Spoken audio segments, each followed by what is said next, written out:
চলেন আজকে ট্যাপসোয়াপের কোডটা কিভাবে করবেন সেটা দেখিয়ে দিই। আজকে একদম সহজ, তারপর ভিডিও বানিয়ে দেওয়ার উদ্দেশ্য হলো আপনাদের টাস্কগুলো দেখানো আর কিভাবে করবেন এটাই।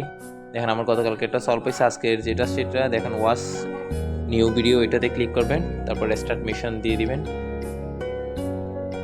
স্টার্ট মিশনে ক্লিক করার পর আজকের কোডটা জাস্ট 5, আপনারা এখানে 5 সাবমিট করে দিবেন। দেখি, আমিও চেক করে দেখি এটা হয় নাকি। 5, এবার সাবমিট দিব। ও তাহলে ঠিক আছে, ডান ডান হয়ে গেছে। এবার ফিনিশ মিশন দিব। তো আজকের কোডটা ঠিক আছে। ওইটা কেমন কোড? জাস্ট 5। ও পেয়ে গেছি 2 লাখ পয়েন্ট, ক্লেম করে নিব। দেখি এটা তো লিস্টিং হওয়ার কথা আছে, দেখা যাক। তারপর এখানে স্পেশাল এসে আপনারা এখানে তাদের একটা জয়েন আওয়ার ইউটিউব চ্যানেল, ওইটাতে ক্লিক করে জাস্ট সাবস্ক্রাইব করে দিবেন, তারপর ব্যাক চলে আসবেন। মিশন কমপ্লিট, 5 লাখ কয়েন পাবেন। পরে দেখেন যেহেতু অনেক দিন এটাতে কাজ করছেন।